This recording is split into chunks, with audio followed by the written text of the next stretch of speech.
In today's video, we're going to be going over my top 10 summer designer fragrances for 2026. So we've got a couple newer releases in here that I've been wearing a lot recently, and I'm excited to continue to wear them as we move further into summer. But we've also got some classics, some ones that I've been wearing for years in the summertime that is probably never going to go away. So there is kind of a mixture here, keeping it relatively affordable on the designer end. We've got a couple more affordable ones and some that are a little bit more pricey, but no matter what you like, no matter what your budget is, you're going to be able to find something that you'll like for summer in this video. So I will drop links to everything down below. If you want to do some shopping and you want to pick some of these up at a discounted price, make sure you hit those links and shop through discounters. This first one at number 10 is going to be YSL Eau de Parfum Intense. I love this fragrance. This is one of my favorites out of the entire lineup. And a lot of times I would say that I do even like it more than the regular Eau de Parfum version, which is by far the most popular. And don't get me wrong, it's an amazing scent. I still really like it. But what I like about this one is that it's more summer oriented for me because it's not as sweet. It doesn't have as much of that sweet apple that the regular Eau de Parfum does. It has more of like a minty geranium focus, more aromatic focus as well. Now, it's not quite as bright and vibrant as something like YSL Eau Fresh, which they discontinued, but that was one of their more summer focused versions. The reason why I like this one again is just because it's not as sweet. I find it to be less cloying in the summertime, more soapy, more fresh, much easier to pull off when it's really, really hot outside. And so that's kind of why I wanted to place it in here, because I do reach for it a lot in the summertime. Now, the new YSL Iced came out here recently. I have that one. I've done a video on it already. It's not quite what I was expecting, not nearly as fresh as what Eau Fresh was. And honestly, I still kind of prefer the Eau de Parfum Intense for summer wear overall. So at number 10, really nice kind of entry into the list here. A great everyday versatile scent with great performance. All right, now at number 9, we're gonna go for something very affordable. I think typically somewhere around $30 on discounters, and that's full presentation, 100 ml. You're gonna be somewhere around in there. Very, very reasonable. It is Abercrombie & Fitch First Instinct. You can see right there. Really, really nice presentation too. I mean, again, this is not an expensive scent when you're shopping at discounters, and it looks cool. Kind of more of a custom look to it. The glass has a really cool texture to it. Makes it look really neat. Again, the plate on the side just gives it a bit more of an expensive look and feel, even though the scent itself is not, at least again on discounters. Nice cap that clicks into place. Just overall, very solid presentation. It looks nice sitting on your shelf. So this is all about the melon. A very unique melon scent with some black pepper. You're getting some woods in here as well, but ultimately it has this kind of tropical summer vacation type of smell from the melon accord, which is the star of the show. And that note is not used all that often, at least in men's fragrances anyway, especially designers. You don't see it. That's why this one stood out and got so popular so quickly years ago. That coupled with the fact that it's one, Abercrombie & Fitch, huge brand, that already helps. And two, it's affordable. But then again, that third option there, again, the one that I think is most notable is the melon accord that they're utilizing here. Makes it stand out. Doesn't smell like anything else in my collection. And you can't necessarily say that about most cheap fragrances, right? A lot of times they can smell, a little bit more bland and maybe familiar because they're not all that unique and trying to push the boundaries too much. But I found that this one does kind of try to accomplish something different here. Very much a casual leaning scent through and through. Summer casual, not something I'd be wearing to any sort of formal black tie event or anything. It's very fun, very relaxing, very playful smelling.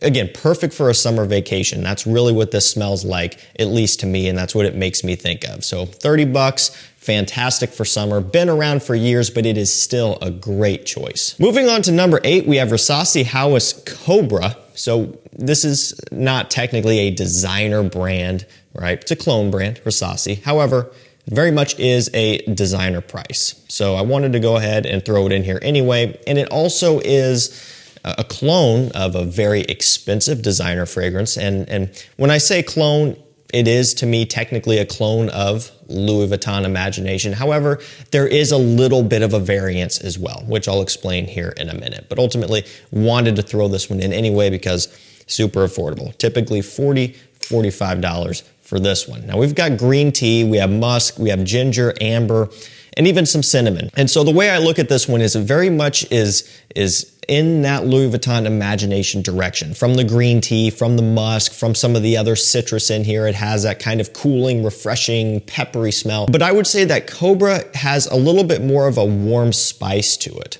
whereas Louis Vuitton Imagination doesn't quite as much. So that's kind of the difference. Just a little bit more of like a cinnamon spice that you're getting out of this one to kind of give it a little bit of a different twist. Now, with all of that being said, it is still 100% a summer fragrance for me. It's not sweet. It's not a warm, spicy scent.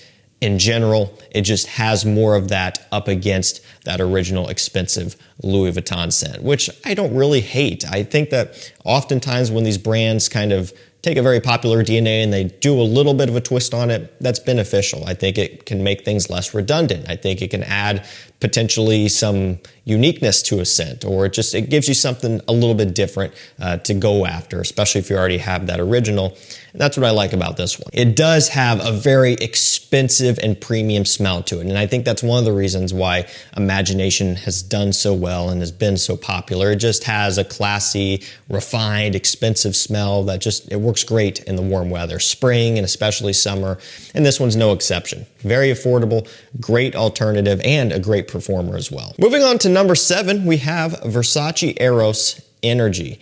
This one has lime, lemon, grapefruit, blood orange, and bergamot. I mean, a ton of citrus, and that's really what it is. The lemon and lime in particular are really the two notes that you get hit with immediately when you first spray this one on, and it's no joke. I mean, very punchy, bright, vibrant, sour lemon-lime combination, and that's really kind of what carries the scent. Now, as it dries down, you lose some of that punchiness. It makes sense. You typically can't expect that type of opening to, last the life of the scent. But it is definitely most prominent off the top. Now, when it dries down a little bit, you kind of start to draw some comparisons to potentially a Mont Blanc Explorer or even a Creed Aventus. Now, the reason why I say Explorer first is because it has more of the lighter, woody, kind of watery feel that Explorer has.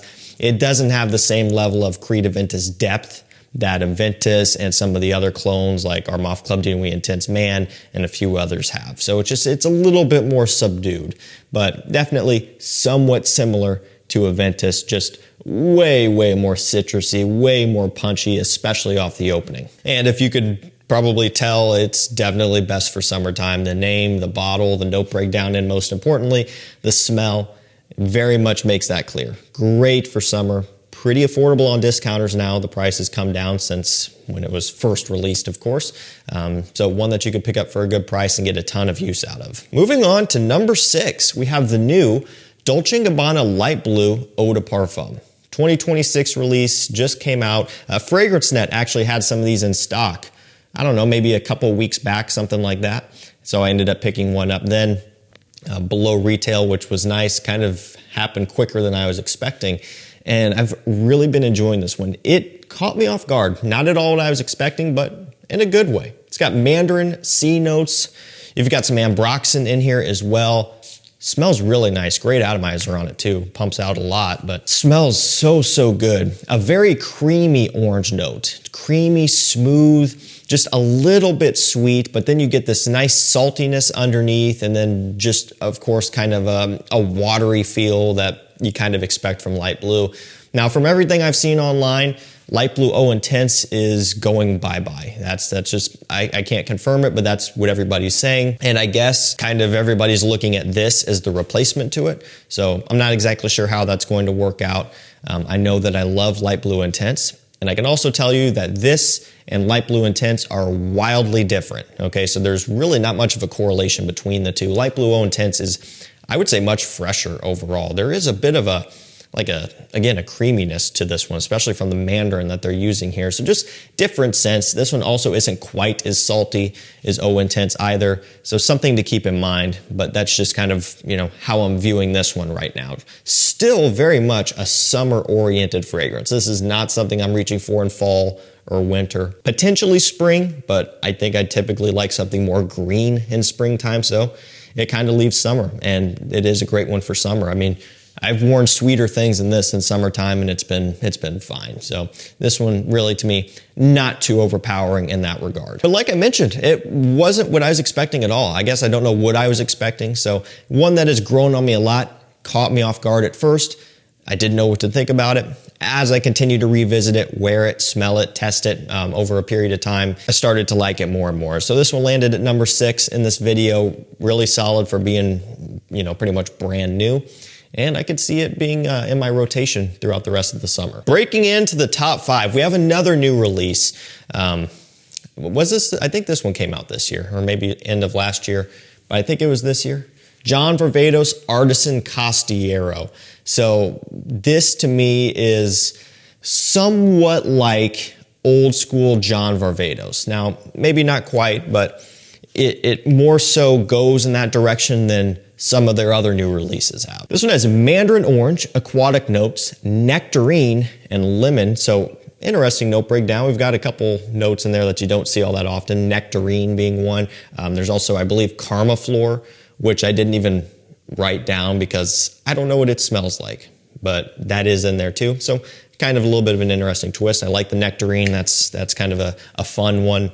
The orange, you're picking up on a ton of that. A little bit spicy here too from this one, kind of like a bit of a woody spiciness out of this. And then you're getting plenty of like a citrus fruity blend as well to give it more of a lively, fresh, summery feel. I mean, the bottle has to be one of my favorites, at least in terms of their newer releases. Very cool. Another one with textured glass. You can, pick up on it pretty well there. Here's the back. The front has John Varvatos, and then Costillero, just kind of embossed as well. You can barely see it. Cap, nice wooden looking cap, which is pretty par for the course. Really nice presentation and really great smell. Again, it's not exactly like the old school style, but it's closer than what we've had over the past few years, and this one is one that I do really like a lot. I think it's great. I think it's one of their better new releases for sure, and it's fantastic for the summer heat. Moving in to number 4, we have Chanel Allure Homme Sport Superleggera. This has become one of my favorites from the lineup. Been wearing it a ton. Bought a backup bottle, still have it in the box, just because I don't want to take the risk of running out of this one again. And so I was never really close, but they discontinued it. Or at least they launched it as a limited edition a while back.